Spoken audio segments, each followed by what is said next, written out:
అంతేకాకుండా కొంతమంది నటుల్ని చాలా ధైర్యం చేసి తొలి చిత్రంలో తొలి పాత్రే చాలా, ఇప్పుడు మంజు భార్గవ్ గారు వారికి ఉన్న ఆస్పెక్ట్ను కూడా మీరు మార్చేశారు.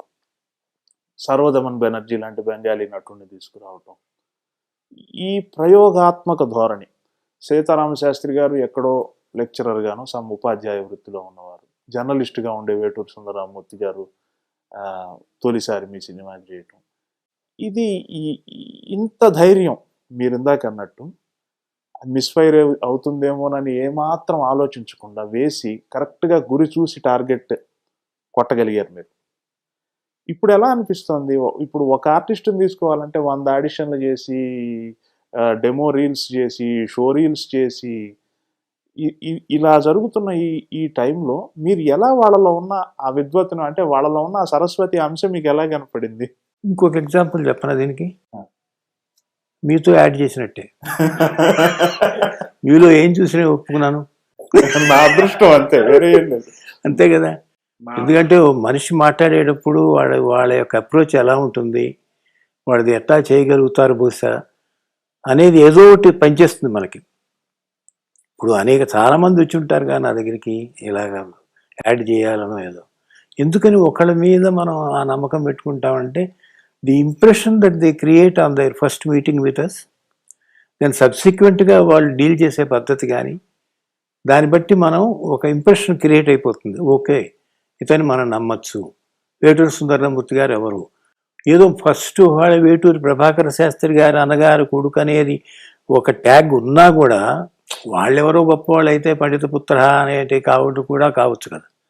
అది కాకపోయినా ఆయన తీసుకొచ్చినటువంటి శ్రీకాకుళం చిన్నది స్క్రిప్ట్ కానీ, లేకపోతే ఆ టేప్ కానీ, అవన్నీ చూసినప్పుడు మనకి ఆయనలో ఉన్న విద్వత్తు మనకి తెలిసిపోతుంది.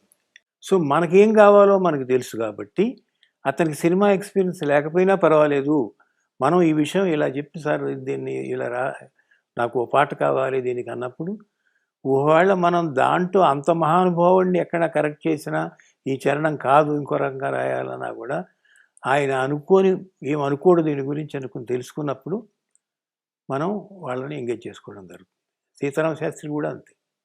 అతను రాసింది నేను గంగావతరణం చూసి ఎవరో పిల్లలు పాడుతుంటే, ఓ ఇక్కడ ఎవడో కుర్రాడు ఉన్నాడు, ఆ కుర్రాడులో ఈ భావ సంపద ఉంది, ఈ భాషా సంపద ఉంది అని తెలుసుకుని పిలిచి, నిజంగానే అప్పుడు ధైర్యమే, మహాధైర్యం అది. మొత్తం కార్డంతా అతనికి ఒప్పు చెప్పేశాం కదా సిరివెన్నెల. అట్లాగే వేటూరు సుందరరామూర్తి గారికి కూడా అంతమంది ఉన్నారు కదా, ఆత్రేయ గారు ఉన్నారు, ఆరుద్ర గారు ఉన్నారు, వీళ్ళందరూ ఉన్నారు కదా. అప్పుడు కొసరాజు గారు ఉన్నారు, వీళ్ళందరూ ఉన్నారు. అందరి చేత బాగా విపరీతంగా రాయించుకుంటున్న టైం అది. మరి ఎవరినో పిలిచి మొత్తం అంత సినిమాకి, శంకరాభరణం సినిమాకి అన్నీ రాయాలన్న సిరిసిరిమో అంతే ఆయనే రాశారు. అది నిజంగా ఒక విధంగా ధైర్యమే. అయితే ఏంటంటే ఒక కొత్త వెలుగుని మీరు తీసుకొచ్చారు అనేది ఆపాదించడం మాత్రం నేను ఒప్పుకోను. ఎందుకంటే నేను కాకపోతే ఇంకోటి తీసుకొస్తాడు అక్కడ. ఆ వస్తువు అక్కడ ఉన్నప్పుడు దేని మీద ఐ మేబీ ఆ టైంకి నేను దొరికాను అంతే. So I brought him, that's all.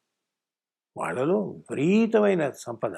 This is Lavanya Tripathi. నేను మీ Sai Dharam Tej. This is Niharika Konilala. And don't forget to subscribe to iDream. Please subscribe to iDream Media. Please subscribe iDream Media. Do subscribe to iDream. Subscribe to iDream Media. Please subscribe iDream. Do subscribe to iDream Media. Don't forget to subscribe.